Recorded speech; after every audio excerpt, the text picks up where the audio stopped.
Recently, we spoke on a video that Caps Locked had put out on YouTube about him interviewing and asking questions to a cheat provider, in fact a cheat developer, somebody who actually develops one of the most used cheats in Call of Duty. Now we've got it Happer doing the same thing, only this time Happer asked quite a lot of the questions a lot of us would have asked. He's asked some in detail, in-depth questions, and we got some answers. So let's crack on with the video. Everyone seems to be feeling the impact of cheating and its current effect within Call of Duty Warzone. But what about the near future? Could it actually get any worse? This is my interview with Call of Duty's largest cheat provider.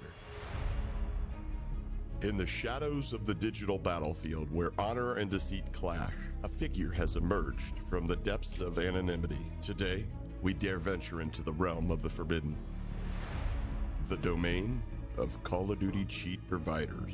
Brace yourselves, for we are about to have a chat with one of the largest Call of Duty cheat providers, the enigma known as Ziebler of Phantom Overlay, a name whispered in hushed tones amongst various anti-cheat teams. So for me as well, I just want to say, Happer, well done on the production value of your video. Very well put together. It feels like Ziebler's putting his name out there quite a bit now, and I'm going to say this: if Call of Duty and Activision are in fact attacking cheat providers left and right and picking which ones to attack, then surely Ziebler reaching out to people like Happer, Caps Locked, and myself is just putting himself in the front line for being next to be attacked by Activision, which shows that he's confident, by the way. Phantom Overlay.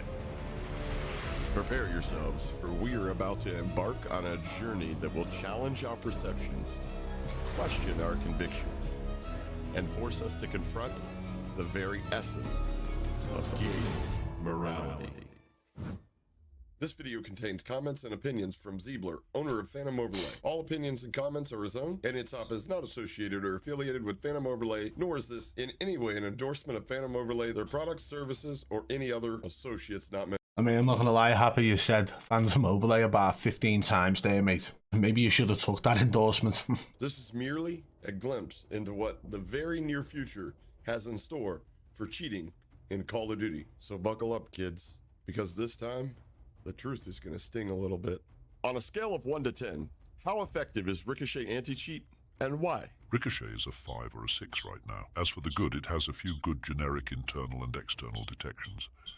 Hiding an overlay window, which is used for external cheat software ESP rendering, is difficult against Ricochet. Ricochet also detects a few common injection methods used by internal cheat developers. The shadow ban system is bad, but the server-side anti-cheat itself isn't bad. I just want to say as well, like, obviously Ziebler putting out this information and talking on it, you know, you gotta remember this could be smoke and mirrors, right? And I'm just being honest here, and I'm not dissing the video. I'm not saying what he's saying isn't true, but just to be, you know, critically thinking here, a cheat provider stating that certain parts of the anti-cheat are good could be smoke and mirrors because he doesn't want the anti-cheat to, you know, progress those parts, because maybe that's the way he's actually being able to get his cheats to work.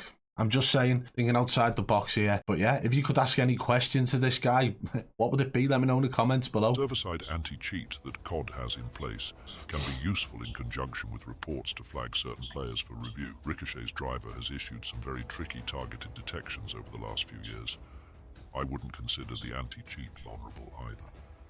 As for the bad, there are many generic detections for external, internal, DMA and computer vision. Cheat software missing.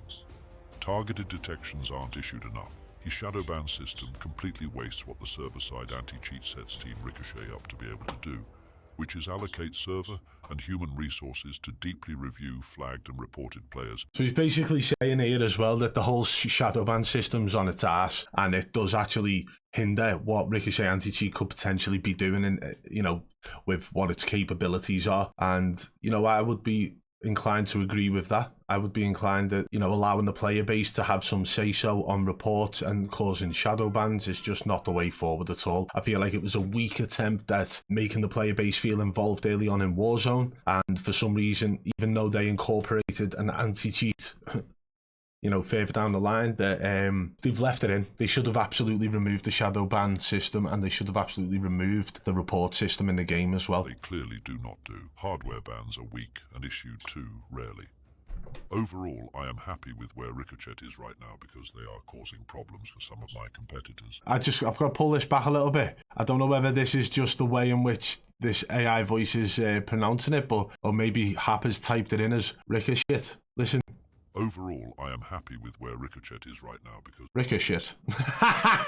That is funny. Anyway, sorry. For some of my competitors and keeping the COD market less saturated. As for me, my external has been doing amazing, and I'm still going to offer DMA cheat software too, which will have a shareable web browser. So again, like this guy, and I felt like this every time I've had somebody reach out to me who wants to sort of do an interview or talk about the cheats. There's always a hidden agenda. Now, Hap has been very clever in not putting out any information that is essentially, you know, gonna look like he's endorsed by this or that this guy's trying to sell through the conversation. Hap is asking the questions, this guy's answering. Now, Happer isn't like subquoting, he isn't, you know, misquoting, and he certainly isn't changing the things that have been said. So he's putting in all the information. Yeah, I mean, this guy's, it seems so far that Ziebler from Phantom Overlay is saying, you know, my cheats are the best and we're not having any problems and we're offering these services while Activision is attacking others. I mean, that's what I'm getting from it at the moment. There is a lot of information in this video that we need to listen to. And guys, we're at this point, I'm going to tell you, if you're getting bored of my input, right, or you want to complain in the comments about it, this is a reaction video. I've spoke to Happer about it. He said I can react to it. If you want to watch it start to finish, the link to Happer's video is in the description below, so go and check it out. Radar feature. Down the line, I will also do something with computer vision. Do you believe Ricochet or any aspect of Ricochet anti-cheat was designed with the protection of larger streamers in mind? This is just a theory. Oh, so very good question from Happer. My answer straight away to that is yes, and there's so many ways to look at it. I thought about this a long time ago. The whitelisted accounts allow these streamers to get easier lobbies, stops them getting shadow banned, and so much more. Obviously, we found out about Ricochet Anti-Cheat having these trust factors and stuff based on your account and, you know, your reports within the game and people reporting you, your output of game style, and so on. It was meant to be AI learning, right? So what Ziebler goes in on now is very much related to both of those things. But Activision may grant larger streamers a high trust score to prevent them from being shadow banned. If they didn't do something like this, large streamers would be periodically getting shadow banned and would complain about that very publicly. I'm not saying that large streamers are cheating necessarily, even if a large streamer isn't cheating. If they are good, they are going to get periodically shadow banned, just like anyone else. So again, talking about the trusted accounts, essentially saying that this is what they're doing to whitelist accounts and that's causing them not to be shadow banned when reported in game. Now, if you've got a low trust score and you get reported, it probably takes less reports in the game for you to get a shadow ban. If you've got a high trust score, or the highest, you probably cannot get shadow banned from in-game reports. Who is good at the game, unless they are given high trust by Activision. I think that the whitelist system some people talk about is just Activision giving certain people a very high trust score behind the scenes. Now, that I partially agree with. I think it's a possibility. I think, again, you got to remember Ziebler said, this is all theoretically, this is his opinion. Before the anti-cheat was even incorporated into the game, there were whitelisted creators, and there's proof via email of these accounts being put onto what was called an anti-ban list. That was all based on trust. Then that will state, if Ziebler's right about this, then what we're stating here is the high trust scored accounts, they're essentially whitelisted and they're essentially free from being banned. And that's not just shadow banned, that's perma banned. So these accounts cannot be banned, and we have proof of that. I will try and link them in the description below, of emails of whitelisted creators talking back and forth with Activision representatives about their accounts being put on an anti-ban list. Used a detected cheat, they'd still be banned. But I think they are exempt from the server-side evaluations that lead to shadow bans. What are some of the pros and cons of a game using an anti-cheat built in-house, such as Ricochet Anti-Cheat, versus that of a third-party anti-cheat, such as Easy Anti-Cheat? The benefit of using an in-house anti-cheat is that you can integrate your anti-cheat with your game easily. The game developers and the anti-cheat developers are working for the same entity, so sharing source code and communicating becomes very easy. The anti-cheat team could advise the game development team during the development of the game, which can be extremely beneficial. For example, the anti-cheat team might advise someone doing artwork for the game to make enemy models such that they are visible to humans but not overly easy to detect with computer vision. The anti-cheat team could also advise the game developers regarding secure practices regarding client and server. Implementations like a fog of war system where the server doesn't communicate locations of enemies to the client until that information becomes relevant are also easier to implement if the anti-cheat team is working closely with the game development team early on. It may seem like I am recommending an in-house anti-cheat over a third-party anti-cheat, but I'm not. The massive drawback of an in-house anti-cheat is that the company in charge of the anti-cheat team essentially has to start and manage an entirely new business in addition to their game development or publishing business. Creating an anti-cheat team and managing them during the process I previously described requires a lot of work, funding, flexibility, and time. And this is something that I stated early on about the anti-cheat. It always felt to me like it was just a sales ploy to get people to buy Vanguard, because at that point in time, everybody was so tired and sick to death of the cheating problem.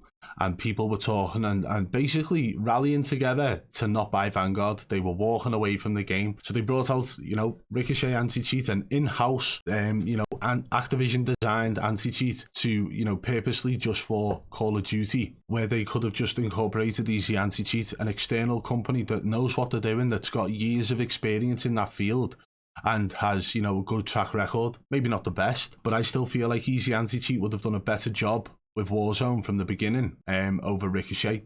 I still don't believe Ricochet's anywhere like even a 10th as good as Easy Anti-Cheat at the moment. While it may not seem ideal to hire a third-party company to cover anti-cheat for a game, it is certainly the best move. These third-party anti-cheat companies like Easy Anti-Cheat are worlds ahead of any in-house anti-cheat I've ever seen. Those companies have already formed anti-cheat dream teams, and they have built incredibly strong anti-cheat software over the last several years. It may not be easy as to integrate Easy Anti-Cheat or BadBoy into an existing game as it would be to integrate an in-house anti-cheat from the start, but it should be done. I should also mention that Easy Anti-Cheat and BadBoy do charge very premium fees to be integrated into a game because of how much work the integration is.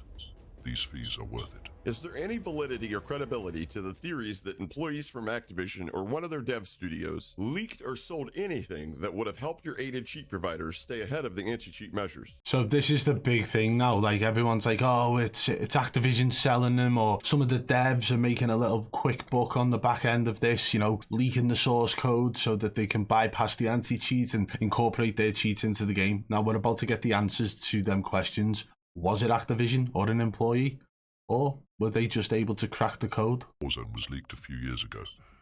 I have no idea how that happened, but it seems like someone on the inside was just negligent. I don't think that anyone from the inside was cooperating with a cheat developer. I've seen PDB files leak for multiple games in the past, and there are many ways for that to happen without cooperation on the inside. For those who don't know what a PDB file is, just think of it as something that makes reverse engineering the game easy. It's not something that the end user of the game is supposed to obtain. Has Ricochet or anything related to the anti-cheat ever detected any aspects or features related to ESP wall hacks from any Call of Duty cheat provider? Ricochet detected constant UAV a few years ago, which caused a ban wave for basically every provider besides Phantom Overlay. I told my users I wasn't going. So when that detection happened as well, guys, just so you're aware, at that moment, if you remember the clip we had of Aiden, where he had all the players popping up on the map, right, like a constant UAV, he ended up getting shadow banned shortly after that. I've got a video of the shadow ban. I've got a video of him actually getting having the radar pop up on his stream. So basically what Zeebler's saying here is there was a detection of that, and even Aiden's account got caught up in that, which is crazy. But Aiden was able to call his agent who spoke to someone at Activision and got his account ban lifted. I'm going to add that feature because it was an easy detection vector. Ricochet has also detected some overlay windows of external cheats, surely just like every anti-cheat has. Ricochet has also surely detected some internal rendering methods, including hooking the game's rendering itself. If something like ESP or wall hacks itself gets detected, then everyone who uses the cheat is going to be detected. It's certainly a smart thing to detect. What are some of the most common features that get detected from any Call of Duty cheat provider? For internal or external cheat software, usually risky features are targeted by the anti-cheat because this will cause any provider who has implemented the features in a similar way to experience ban waves. Constant UAV, unlock all, silent aim, view angle aim bots, no recoil, exploits, perk editing, certain controller support methods for aimbot, glow, charms, the list goes on. These are all risky features with heightened detection vectors. For my external cheats, I never implement a feature that writes to the game's memory. What are DMA cheats and how do they differ from software-based cheats? DMA cheat software is So we're about to find out about DMA cheats. Now, you heard about all the features that are like risky, and you know, a lot of these guys, oh, it was just an unlocked tool. I'm not cheating, right? Well, you were. But yeah, we're about to find out about DMA cheats now. This guy's about to go in and explain the difference between DMA and downloadable cheats here now. cheat software that runs on a second computer. The cheat software accesses the game's memory through a PCIe board, which is the DMA board plugged into the game computer. The DMA board has firmware flashed to it that masks the DMA board as a legitimate device by mimicking a real legitimate device. This setup enables the cheater to have a client or web browser radar on any device and even share it with friends. If the cheater wants to render ESP over their game, they can use a fuser or the streaming software Moonlight to do that. Aimbot, Triggerbot, and Flickbot can be accomplished with a KM box, which allows you and a second computer to control the input of one mouse or keyboard plugged into your game computer. How long have DMA cheats been used in games? So we actually went over the DMA cheating side of things the other day when we actually found a streamer who was showing their setup, and they had all these devices just chilling on the desk plugged into the computer with the DMA cheat card in the back of the PC, as well as having the cheat menu up on the screen. So this is somebody who has a couple of thousand followers on Twitch, and we caught them out because they posted that video to their Facebook page and got caught out from that. Like, they were bragging about it on a Facebook group and then talking about hitting top 250, not realizing that I was going to find it, and I did. Anyway, how long have DMA cheats been used in games like Call of Duty? It's like Call of Duty. DMA became more common in the COD cheating community over the last few years. Cheaters didn't see the need to use DMA before Ricochet was implemented at all. And even now, with Ricochet not being as strong as BadBoy or Easy AntiCheat, most cheaters still don't see the need to use DMA. When I announced that I was creating DMA cheat software for COD, a lot of people thought it was unnecessary since my external has gone undetected for such long periods of time. I personally... And I've actually seen proof of these conversations from Phantom Overlay's Telegram, from other different Discord servers and Telegrams as well. And a lot of providers, when asked about DMA, will state that they don't need to because, let's face it, there's not much going on with the anti-cheat. So they've never felt that it's necessary to actually go to the extent of creating cheats for DMA, external, cheats, because they don't want to have, or it's just too much time and effort when they can just create a program that is much easier to do and much easier to access, by the way, for the clients who are buying that service. think that overkill is nice. I also have a lot of customers who stream or enter tournaments, and it is very easy to not get caught doing those things when using DMA. Are DMA cheats undetectable? I just want to say at this point as well, Iceman Isaac's a cook. But DMA boards with quality firmware are nearly impossible to detect. Anti-cheats are going to get better at trying to detect DMA cheaters, but firmware is also getting better. We are way ahead of most anti-cheats. DMA is particularly far ahead of Ricochet. Are DMA cheats better than software cheats? And if they are, why is that? DMA cheats are more secure currently than external or internal software cheats, because the cheat itself runs on a separate computer and interacts with the game computer using hardware that mimics real devices. Do you believe more players are using DMA cheats currently? Or do you think more players are using software-based cheats currently? And do you feel that this may change in the near future? There are many more cheaters using external or internal cheat software compared to DMA cheats. That isn't going to change anytime soon. The barrier of entry for internal or external cheating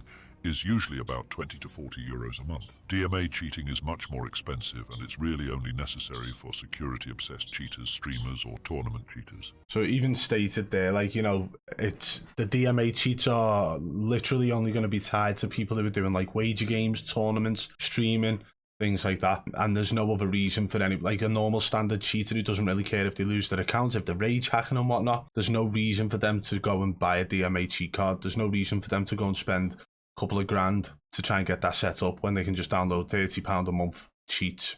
Do you know what I mean? And that is a big problem, because that means that these have been available and around for a while. And how long have they been getting used in Call of Duty tournaments? I'd say a while. And I do believe that based on the information I've now seen from DMA cheats and the companies providing them, and they run on a separate monitor. How many streamers do you see looking across to a different monitor? It's not good.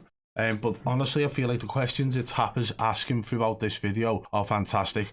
I'm not going to ruin the whole thing, but there's like a little ending here, trying to get it to the right point. I want to just finish on this ending. Out of all of these customers that stream, who happens to be the largest streamer using Phantom Overlay cheats currently?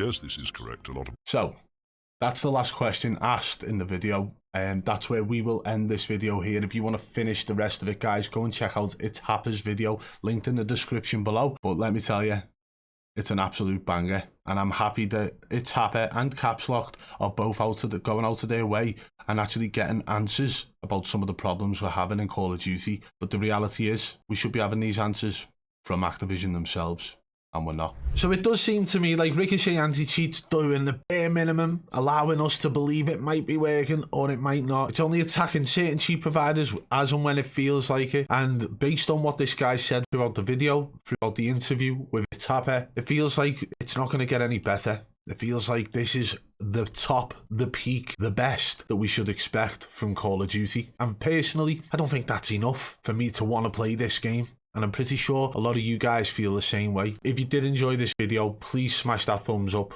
Drop a comment below and let me know what you guys think. Give the video a share as well. But also, go and check out ItHapper's video, which is linked in the description below. And if you are new to the channel, subscribe and turn on notifications so you don't miss our future uploads. And if you want to contact me about a streamer who you believe is cheating, hit me up on Twitter at BadBoy Beaman1. And one last thing before we go. If you're anything like me and you're dealing with daily stress and a lot of anxiety, believe me when I say this, Supreme CBD products are unreal. These gummies have helped me massively with the anxiety and stress of my everyday workload, and they could probably help you too if you're dealing with those things.